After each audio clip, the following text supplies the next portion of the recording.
In this video, we're diving straight into the crazy world of Billy Livingstone, the Eldene Enforcer. This guy wasn't just some small-time dealer. He was the head of a county line setup that smashed Swindon with heroin, cocaine, and crack. We're talking about stashes worth £50,000 hidden in safe houses and kids running drugs on electric bikes. Livingstone had his hands everywhere: Eldene estates, Oxford supply lines, even semi-pro footballers bringing in the gear. He was linked to big international drug moves through his suppliers. This is the story of a lad who took over Swindon, turned it into his patch, and ran it like a proper boss, until the whole thing came crashing down.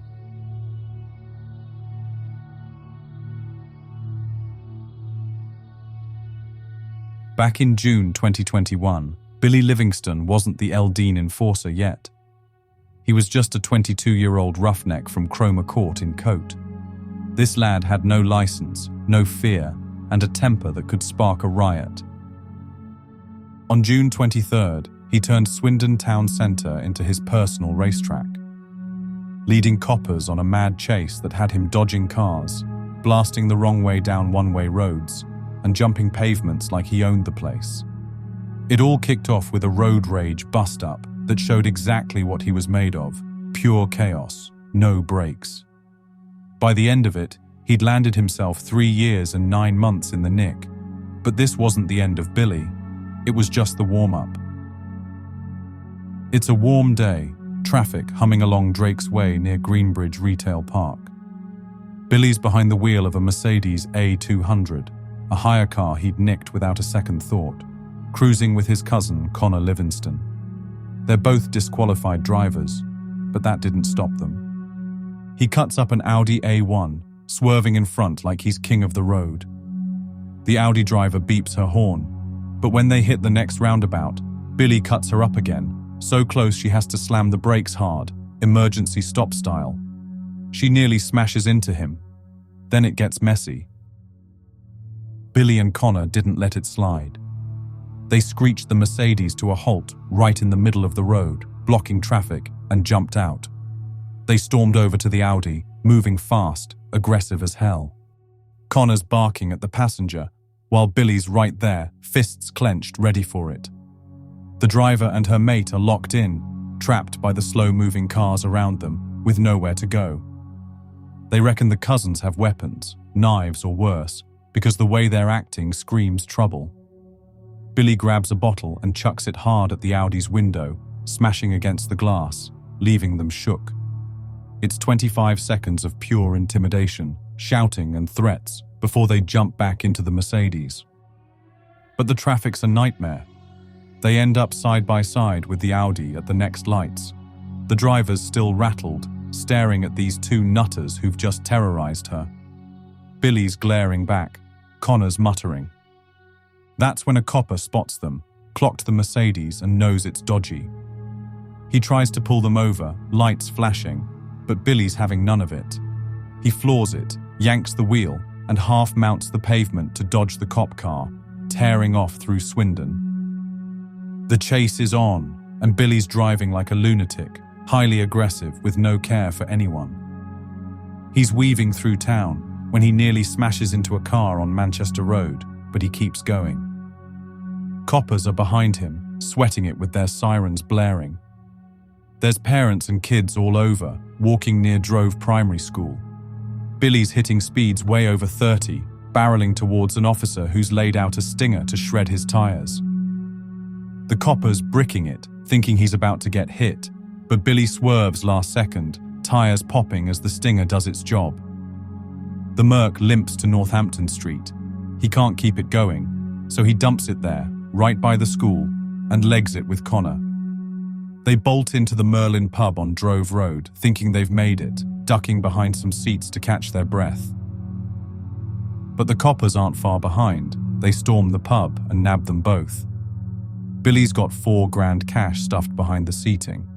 They search his Cromer Court flat later and find nearly 100 grams of heroin, all bagged up in street deals, worth over 9,500 quid. There's cocaine and cannabis there too, personal stashes, showing he's not just selling, he's using hard. This isn't his first rodeo either. He'd also done 2 years back in 2018 for kidnapping. He cops for 7 charges: aggravated vehicle taking without consent, driving while disqualified, affray, possession with intent to supply heroin, possession of cocaine, possession of cannabis, and possession of criminal property for the $4,000 they found on him. 3 years and 9 months in prison. The drugs and cash got forfeited, burned or binned, and he's banned from driving for nearly 4 years on top. Connor's sentencing got pushed to March. He faced his own mess. He got 5 years and 4 months for firearms and affray. During the search of homes, they found a gun hidden away in his kitchen. It was found with the ammunition and found to be a Type 1 weapon, one capable of killing 2 or more people in quick succession. He initially claimed that police had previously allowed him to keep it, but his recent searches on the internet for a Beretta forced him to abandon that defense. But this wasn't the Eldene Enforcer yet, just Billy, the disqualified driver with a stolen Merc and a bag of smack, setting the stage for the county line's kingpin he would become.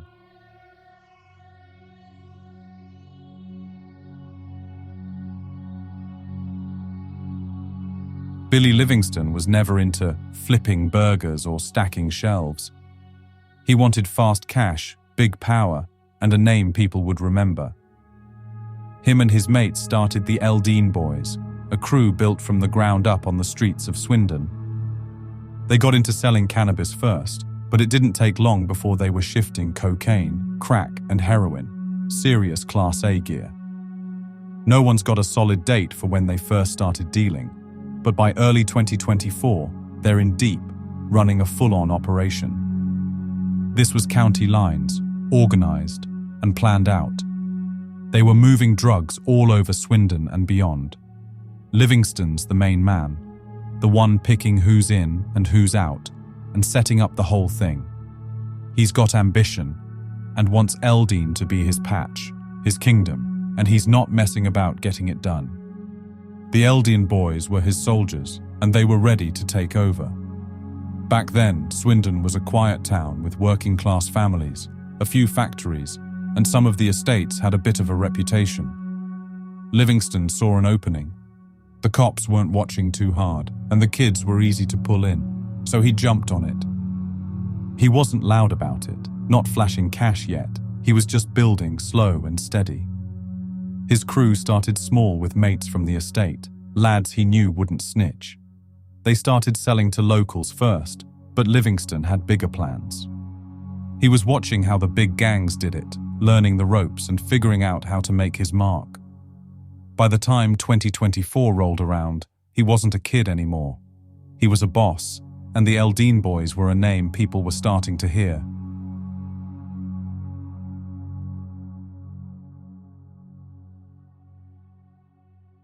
The Eldene Boys had got county lines set up like a machine, one guy on the phone, giving orders, telling everyone where to go and what to do. Billy Livingstone was running it all, picking out lads he trusted to move the drugs and sorting spots to stash them. His right-hand man was Gilwan Reezy. Reezy was the one keeping tabs. How much gear they got, how much cash was coming in, and making sure it all added up. They were dealing cannabis, coke, crack, heroin, thousands of pounds worth every week. They'd even got a brand going, EB Exotics, and they were pushing it online, texting punters, putting it on Telegram, acting like it was a business you could order from. They were using kids to hold the phones and the drugs overnight. These kids weren't getting wages. They were handed new trainers, hoodies, electric bikes, stuff they couldn't afford otherwise. And those bikes weren't just for show. They were how the drugs got around. The kids were riding them through Swindon estates, dropping off bags of coke and heroin to punters, then disappearing quick. Livingstone had it worked out. Safe houses all over, places like flats and empty houses where they could hide the gear. He was talking to Reezy all the time, phone calls, messages, about who was holding what, where the next drop was going, how much they'd sold. They were running a network, stretching out from Eldene to other parts of Swindon. The kids were a big part of it, easy to control, wouldn't talk if they got caught, and cheap to keep happy. Parents didn't even clock it half the time. Their kid was out late, came back with a new bike, and they thought he'd just been with mates. Livingstone knew this and used it. Reezy was on the ground too, checking the stash, counting the money, making sure no one was skimming. They had runners, older lads like Leo Morris and Grant Townsend, moving bigger amounts, but the kids were the front line.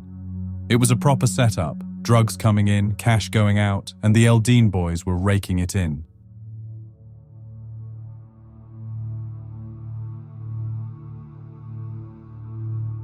It's February 2024, and Billy Livingstone was living large. He was 25, driving round Swindon in a car whilst disqualified. He had no insurance and didn't care one bit. He'd just picked up a mate who'd been fresh out of prison, probably chatting about the next job. But Wiltshire police were onto him. They'd been running Operation Humour, watching, listening and building a case. They moved in fast, stopped him on the road, no warning, and then they hit his places. They raided a safe house in West Swindon and found over 800 grams of heroin, worth more than £50,000 on the street, plus bags of cocaine and cannabis ready to sell. They'd got proof, texts on his phone and calls to Reezy. Chats about supply lines, safe houses, and even chats about buying other dealers' lines when they were locked up. This wasn't some little side gig. This was Livingstone running everything. They charged him possession with intent to supply cocaine, heroin, cannabis, plus driving while disqualified and no insurance. He was straight into custody, no bail, locked straight up. His girlfriend at the time, Charlie Hunt, got caught up too. She'd been looking after the safe house, keeping drugs there for him and selling cannabis to her own customers. She admitted it all and pleaded guilty and got a 24-month sentence. But it was suspended for 2 years, so she wasn't inside yet. The cops had been onto Livingstone for a while, covert stuff, undercover work, tracking his moves. They'd got recordings, messages, and enough to show he was the boss, not just some runner. He'd been telling Reezy what to do, picking lads he thought wouldn't crack, setting up spots like the West Swindon flat to keep the gear safe. Charlie Hunt had been helping, holding heroin and coke, dealing weed on the side, keeping it all ticking over. The bust hit hard, £50,000 worth of drugs gone, and Livingstone was now behind bars. But the Eldene boys weren't out yet. Reezy was still out there, and the streets were still buzzing.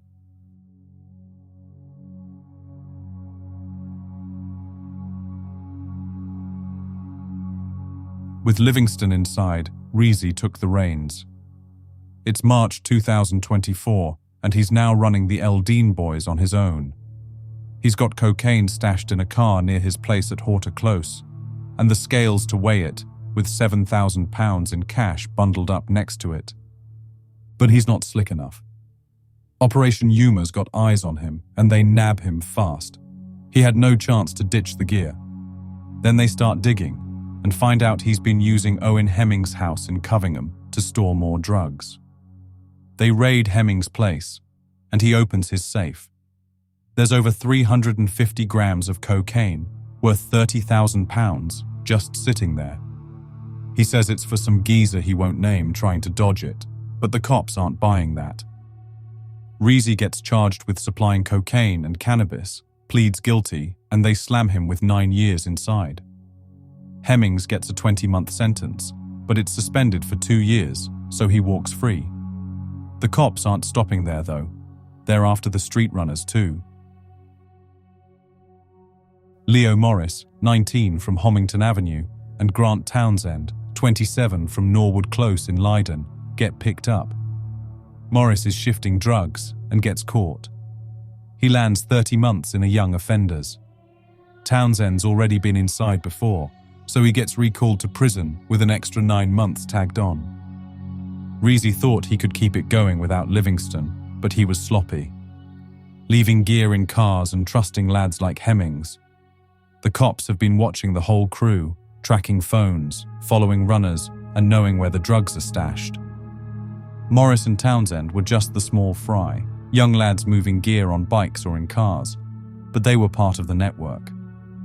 Reezy's bust took out the number 2, and the Eldene boys were starting to feel the heat. 2 big names down, but the operation's still alive.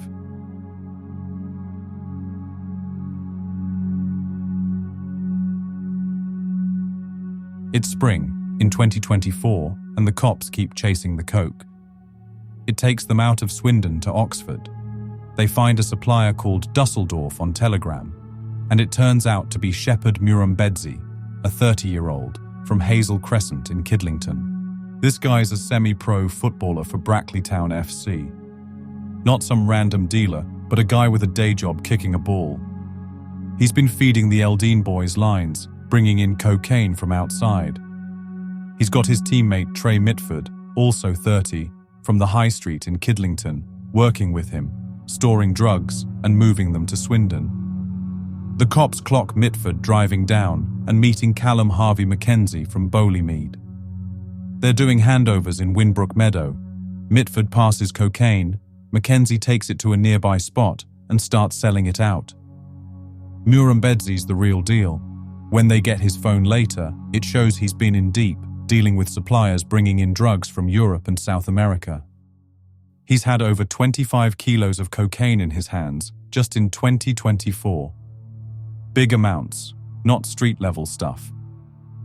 The Eldene boys aren't running this bit. Murrumbedzi's their connection, the one linking them to the bigger game. He's using his football life as a cover. Training, playing matches, then sorting drug drops on the side. Mitford's also in on it, taking orders from Murrumbedzi, driving down to Swindon, and keeping it all moving.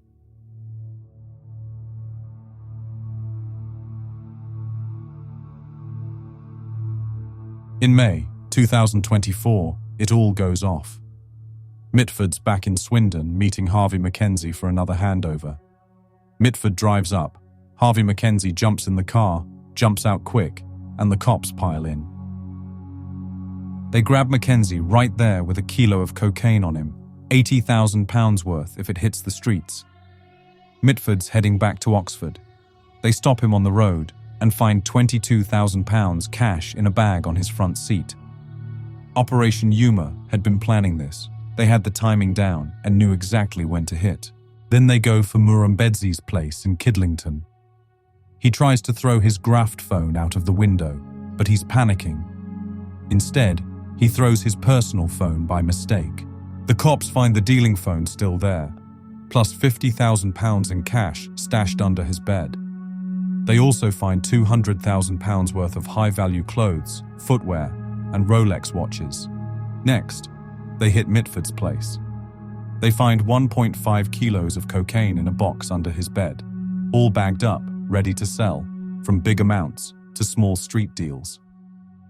The 3 of them, Murrumbedzi, Mitford, and Harvey Mackenzie, are nicked, charged, and all eventually plead guilty. The sting was massive. It took out the Oxford link and the Swindon end. They shut it down. The 3 big players gone, the drugs and cash now off the table.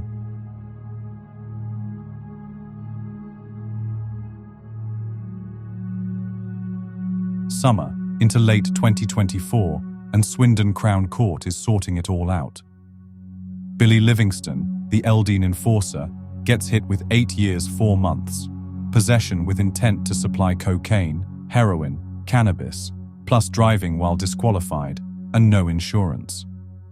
Gilwan Reezy's locked up for 9 years for supplying cocaine and cannabis, no way out of that.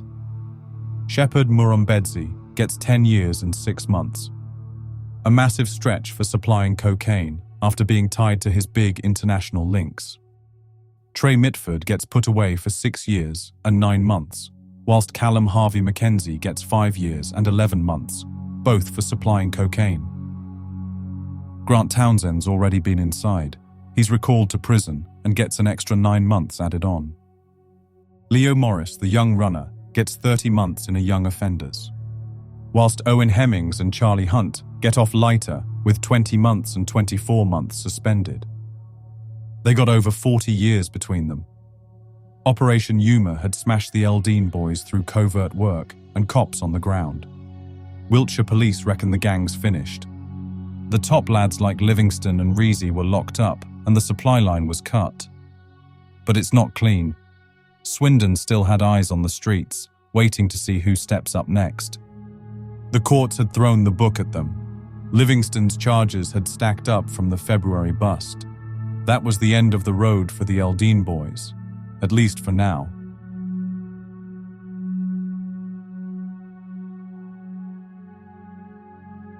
The Eldene Enforcer made county lines his world. Safe houses stashed with gear, kids on bikes moving it, and footballers bringing it in. They even had links to South America through Murrumbidgee. He was living it large. £50,000 hauls, £80,000 bricks of coke, until Operation Yuma came in and smashed it to bits. Livingstone started in Eldene. He built it up from nothing and turned Swindon into his patch. Reezy kept it running, and Murrumbidgee fed it from Oxford, while the kids made it work on the ground. The cops took it all: drugs, cash, and years of their lives. But Livingstone's name isn't gone. It's still out there, spoken on the estates. A story lads tell about the boss who ran it all. Now the new faces shift the stuff, in the endless cycle that's never really, fully over. For more raw and real crime stories, hit the like button and subscribe. Until the next episode, stay alert and stay safe.